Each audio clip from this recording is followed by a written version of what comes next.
अदिल राजा, आप देख रहे हैं मेरा यूट्यूब चैनल। जनाबे वाला, रात को व्हाइट हाउस कॉरेस्पॉन्डेंट्स का डिनर था। सारे कॉरेस्पॉन्डेंट तैयार श्यार होके वहाँ पर आ रहे थे। ये ज़रा अमेरिका की रवायात पाकिस्तान से फ़र्क हैं। यहाँ पर सहाफ़ी छुप छुपा कर जाते हैं, फेवर्स या मिलने जाते हैं। यहाँ पर वज़ीर आज़म वगैरह इनसे मिलते नहीं हैं। शहबाज शरीफ साहब ने कोई मुँह नहीं लगाया किसी भी कॉरेस्पॉन्डेंट को। आखिरी वज़ीर आज़म जिसने किसी सहाफ़ियों को पिछले 10 साल में मुँह लगाया था वो इमरान खान था।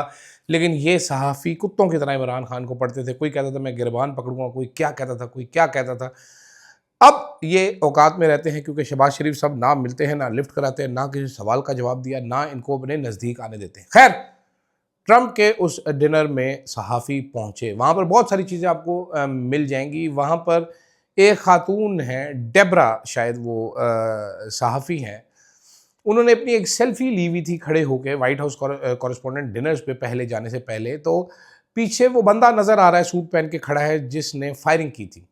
उन्होंने ही सवाल उठाया। उन्होंने कहा भाईजान कोई सिक्योरिटी नहीं थी। मैंने जाके कार्ड दिखाया। उन्होंने मुझे कहा आगे जाएँ, आगे मेन गेट के बाहर एक मेटल डिटेक्टर लगा हुआ था, उसके अलावा कोई सिक्योरिटी थी ही नहीं। बहुत सारे लोग अमरीकी लोग अब ये कह रहे हैं कि ट्रंप की अप्रूवल रेटिंग इससे ज़्यादा गिर नहीं सकती थी। मतलब जितना हमारे सियासतदानों का ज़मीर गिरा है उतनी डोनाल्ड ट्रंप की अप्रूवल रेटिंग गिरी हुई थी। और उसको उठाने के लिए ये एक फॉल्स फ्लैग ऑपरेशन किया गया है जिसमें ट्रंप साहब चौड़े होकर दंदनाते फिर रहे हैं, आपने देखा है। फिर सीक्रेट सर्विस वाले आते हैं, वो ट्रंप को रेस्क्यू करते हैं। उसके बाद ये खबरें फैलाई जाती है कि ट्रंप ने कहा है शूटर मर गया, कोई मसला नहीं है, it is safe and secure, मैं आऊँगा और मैं अपना खिताब करूँगा। पाकिस्तान में नहीं, अमेरिका में बहुत सारे लोगों का ये ख़्याल है कि डोनाल्ड ट्रंप का ये जो कारनामा है ईरान पे इल्ज़ाम लगाने के लिए और अपनी अप्रूवल रेटिंग उठवाने के लिए किया गया। आई डोंट नो, ऐसी थ्योरियाँ चलती रहती है दुनिया में, बल्कि अमेरिका में ज़्यादा चलती है। मुझे इस बारे में हकीकत का पता नहीं, लेकिन लगता कुछ ऐसे ही है कि ईरानी एक तरफ ट्रंप कहता है कि उनकी लीडरशिप नहीं है, दूसरी तरफ वो कहता है जनाबे वाला कि ये कर सकते हैं हमारे ऊपर अटैक, ये भी सवाल है। दूसरी तरफ कल रात को अल्लाह अल्लाह करके डोनाल्ड भाई ने, माय फ्रेंड डोनाल्ड ने, उसने ये ऐलान कर दिया कि जैरेड कश्नर और स्टीव विटकॉफ पाकिस्तान नहीं आ रहे। मैं आपको बहुत इंटरेस्टिंग कॉन्वर्सेशन बताता हूँ मेरी अपनी एक दो मीडिया चैनल के टॉप होंचो से जो मेरी परसों हुई थी, जिस पे मैंने उनको कहा था कि जी कोई नहीं आएगा। तो उसने कहा था नहीं नहीं आ रहे हैं, हमारे ज़राए ने कंफर्म कर दिया। ज़राए ने तुझे क्या पता, छोड़ तू, तुझे नहीं पता। मैंने कहा सर नहीं आएगा, इट इज़ हाईली अनलाइकली कि कोई आए। मैंने कहा दूसरी चीज़, Americans are seeing Qalibaf as the head of Iranian government. वो अब्बास इराकची को, मैं इसको अगरची अगरची पढ़ रहा तो इराकची है, ये इराकची को वो कुछ नहीं समझते। वो कहते हैं ये लो लेवल आदमी है, कोई मिलने के लिए नहीं है। मैंने कहा और इतना गधा कोई नहीं होता कि 18-16 घंटे का जहाज़ पकड़े और उस ईरानी के लिए आए जो कह रहा है कि मैंने 2 घंटे बाद चले जाना है। लेकिन बात ये की जाती रही और कैपिटल को बंद रखा गया। 1 हफ्ते से ज़ायद इस्लामाबाद और रावलपिंडी को बंद रखा गया। ना सिर्फ इस्लामाबाद और रावलपिंडी को बंद रखा गया बल्कि तमाम तर मोटरवेज़ और हाईवेज़ बंद कर दी गई। पेट्रोल की शॉर्टेज पैदा हो गई शहर में, अद्वियात की शॉर्टेज पैदा होनी शुरू हो गई। लेकिन हमारी इस बेवकूफ़ हुकूमत को कुछ समझ नहीं आया। ये सुहाग रात की मंजी सजाए अपने पिया का इंतज़ार करते रहे कि जी डोनाल्ड आ जाएगा, ये आ जाएगा, वो आ जाएगा। एक्सपेक्टेशंस बढ़ाएंगे। इसमें मेरा ख्याल है वो कैटलीन डॉन बॉस जो है, वो खातून सहाफ़ी, वो द न्यूयॉर्क पोस्ट की, उनका भी बड़ा किरदार है। उन्होंने अजीबो-गरीब किस्म के जो पैगामात फैलाए कि डोनाल्ड ट्रंप ने मुझे बता दिया कि जी जुम्मे को होगा डोनाल्ड, और कल बिलाखिर उन्होंने पैगाम डाला डोनाल्ड ट्रंप का मैसेज कम होम। डोनाल्ड ने लिखा आजा तू घर आजा सोनिए, और वो निकल आई। वो हलवा खा गई यहाँ पर हमारा, बांदरों से उसने मुलाकातें कर ली। उसको भाई लोग गोल्फ क्लबों में ले गए, वहाँ पर गोल्फें खेलती रही वो, प्रेस क्लबों में फिरती रही वो मामी बन गई हमारे सारों की। और असल मेरा ख्याल है ख़बरों का ज़रिया भी वही बन गई। जब तक उसने कहा कि भाईजान मैं इधर ही हूँ तब तक हमने शहर बंद रखा। जिस दिन उसने मैसेज पोस्ट किया डोनाल्ड जे ट्रंप का कि कम होम थे, हमने भी कहा अब ये जा रही है तो डोनाल्ड भाई नहीं आएंगे। इसी सारे में एक 3 रेड एक्सक्लेमेशन मार्क वाला मैसेज, व्हाट्सएप मैसेज, अब एक फेक न्यूज़ का हॉलमार्क बन गया है। वो कैसे? वो ऐसे कि जनाब जब अब्बास इराकची साहब ने आना था शाम को, तो बहुत सारे सहाफ़ियों ने 3 रेड एक्सक्लेमेशन मार्क्स के साथ एक ही जैसा मैसेज पोस्ट करना शुरू कर दिया। हमारी बड़ी वड्डी एंकरनी जनाब आसमा शिराज़ी साहब ने भी वही मैसेज डाला, हत्ता कि कुछ अमरीकी सहाफ़ियों ने भी वही मैसेज डाला।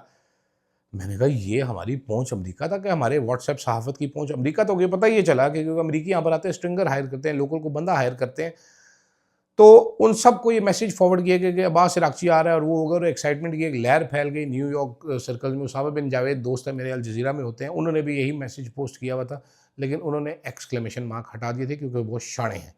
ये एक्सक्लेमेशन मार्क मैं पिछली वीडियो में किसी में बता चुका हूँ, मैं भूल चुका हूँ किसमें बताया, लेकिन एक आधा दिन पहले ही बताया कि ये तब बनते हुए आते हैं। ये कोई बंदा मैं रेड एक्सक्लेमेशन वड्डे मार्क 3 ढूंढ के नहीं ट्वीट में डालूंगा, कोई इंसान नहीं करता, मेरे जैसा लेजी बिल्कुल नहीं करता, ये चैट जीपीटी से आते हैं।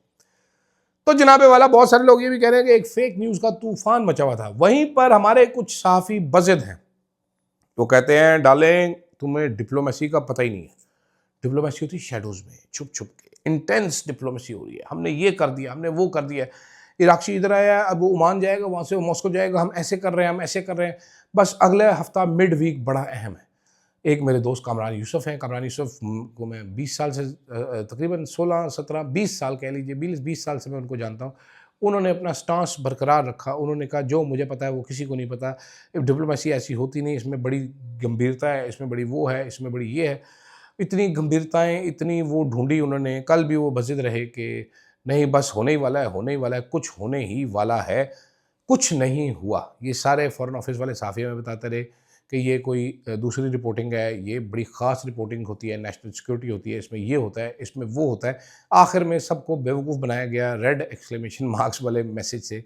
मुझे अफ़सोस भी उनके ऊपर होता है, लेकिन क्या करें जी, रिजीम का प्रोपेगेंडा और एजेंडा पेडल इनको करना ही पड़ता है। जो नहीं करता वो यूट्यूबर है, वो बागी है, वो बदतमीज़ है।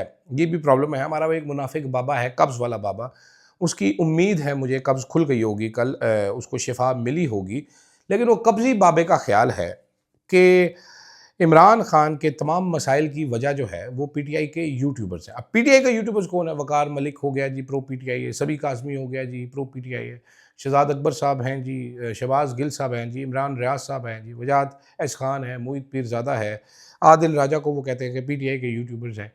इनकी वजह से इमरान खान के बड़े मसाइल हैं। मैं बैठ के सोच रहा था कि सहाफ़त बेसिकली, आप याद रखिएगा एक चीज़, सहाफ़त अपोजिशन का नाम होता है। जो भी जमात अपोजिशन में होगी, सहाफ़ी उसकी बात करेंगे। हुकूमत को अपनी बात करने के लिए उनके प्रोपेगेंडा सेल्स होते हैं, हमारे यहाँ पर तो बहुत ही ज़्यादा है। तो जो भी कोई बेहतर सहाफ़ी होगा वो अपोजिशन से, वो हुकूमत का वॉचडॉग होता है, वो हुकूमत का लैप डॉग नहीं होता। यहाँ पर नई सहाफ़त आई है, हुकूमत के पूडलों की सहाफ़त। ये छोटे-छोटे, टुच्चे-टुच्चे पूडल बन के वज़रा के आगे पीछे फिरते हैं, वज़रा की तारीफ़ों में वीडियोज़ डालते हैं।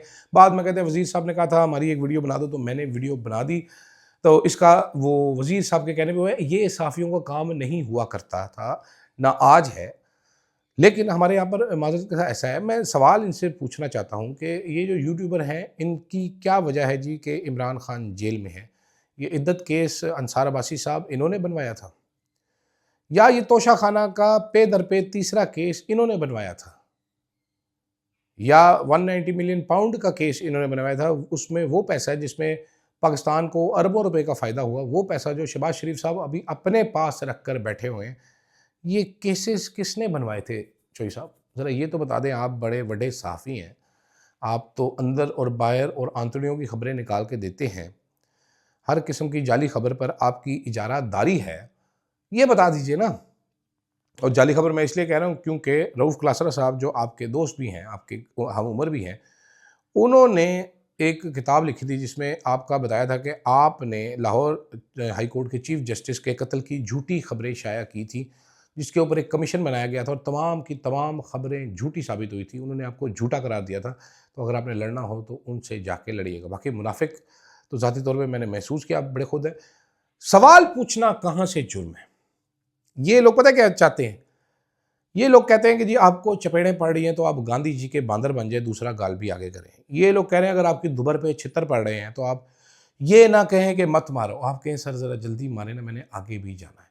ऐसा कहाँ होता है दुनिया में? क्या सवाल करना कब से जुर्म है? माफ़ कीजिएगा। किसी सवाल की बुनियाद पर इमरान खान के ऊपर जुल्म किया जाएगा। शहजाद अकबर अगर लंदन में बैठ के यूट्यूब वीडियो करेगा तो उसकी वजह से इमरान खान को जेल में रखा जाएगा। आप ये कहना चाह रहे हैं। शहबाज गिल ने अमेरिका में जाकर एक वीडियो खड़का दी, उसकी वजह से बुशरा बीबी को बंद कर लेंगे। इसमें कोई लॉजिक आपको समझ आती है? और शहबाज गिल को जब गिरफ्तार किया गया था, जब शहजाद अकबर का नाम ईसीएल में डाला गया था, जब अरसलान खालिद के घर में लोग भेज के चपेड़े मारी गई थी उसके छोटे भाई को, उस टाइम तो कोई 9 मई नहीं हुआ था कि हुआ हुआ था। 25 मई 2022 को जब एहतजाज करना था, गाड़ियां तोड़ी गई थी यास्मीन राशिद की, जब औरतों को घसीटा गया था, उस टाइम तो कोई 9 मई नहीं हुआ था। तो भाई ये अपनी गंदी बातें मत बताएं। अभी कौम को याद है, अभी ना सारा विजुअल्स की सूरत में रह जाता है, एचडी भी है, रह जाता है, थोड़ा लोगों को याद रहता है। तो ऐसे में इन साफियों की दुकानें तेज़ी के साथ बंद होती चली जा रही हैं, तेज़ी के साथ बंद होती चली जा रही हैं, जिसका इनको दुख बहुत है। इसलिए पूरा टाइम ये कोड निकालते रहते हैं यूट्यूब पे। मेरा मशवरा ये है कि सर फ्यूचर इसी तरह आना है, अब ये न्यूज़ मीडियम इसी तरफ जाना है, जल्द या बदेर, क्योंकि आप लोग डिस्क्रेडिट हो चुके हैं। जिस तरीके से आपने अपने ज़मीर बेचे चंद फाइलों के लिए, चंद नौकरियों के लिए, चंद इश्तिहारात के लिए, उसके बाद क्रेडिबिलिटी रह नहीं गई। अब यही देख लीजिए, वो ताहिर अशरफी साहब, हाफिज़ ताहिर अशरफी साहब, वो लंदन में पीटीआई वालों के हत्थे चढ़ गए, वो उनसे सवाल कर रहे हैं, हो सकता है बदतमीज़ी से कर रहे हो। अशरफी साहब का मसला ये था कि जवाब उनके पास था नहीं, भागा उनसे जा नहीं रहा था। ठीक है, तो वो जलील होते रहे, तो मेहरबानी करो लंदन वाले ना कह दो। दूसरी तरफ ये हुकूमत आई जी, मुल्क को कभी अंधेरों से निकालना था, इन्होंने मुल्क को दलदलों में इतना फंसा दिया है। अब जो अली परवेज़ मलिक साहब हैं, वज़ीर साहब हैं, उन्होंने कल ही हमें बता दिया है कि अगले हफ्ते हमें पेट्रोलियम डेवलपमेंट लेवी 50 रुपये मज़ीद बढ़ानी पड़ेगी। IMF मान नहीं रहा। पेट्रोलियम का रेट आपको पता है किधर जाएगा? 450 रुपये। ठीक है, ये IMF के कहने पे, ये IMF की हुकूमत है। इमरान खान ने क्योंकि सब्सिडी दी थी, आवाम को 70 रुपये लीटर पेट्रोल दिया हुआ था, 100 रुपये लीटर पेट्रोल दिया हुआ था, वो IMF से बर्दाश्त नहीं हो रहा था। तो IMF इन नखटुओं को, इन टटुओं को लेके आई है कि आएँ जी और हमें पैसा बना के दें। क्या करें? दुनिया में कहाँ ऐसा होता है कि आपकी टैक्स कलेक्शन फेल हो गई तो आपने पूरी आवाम के ऊपर लेवी लगा देनी? कभी इतनी इलॉजिकल, इतनी मिसमैनेजमेंट, इतने नालायक लोग आपने देखे हैं? कभी इनकी अपनी अयाशी में एक फ़र्क नहीं पड़ता, एक फ़र्क नहीं पड़ता। वो शहबाज शरीफ एक हफ़्ता पता नहीं कैसे बैठा रहा पाकिस्तान, लॉकडाउन लगा के, उसने 3-4 मुल्क खड़का लेने थे इतनी देर में। अमरीकियों ने धोखा दिया उसको, इसका भी गुस्सा होगा। अगले हफ्ते चाचू अब देखना क्या करेगा। चाचू जहाज़ लेके किधर किधर निकल जाएगा, कहाँ कहाँ जाएगा, पता नहीं क्या क्या करेगा। आपकी सोच है हम इधर महंगाई की चक्की में पिसते रहेंगे, जलील होते रहेंगे, जलील होते रहेंगे, क्योंकि हमने आवाज़ नहीं उठानी।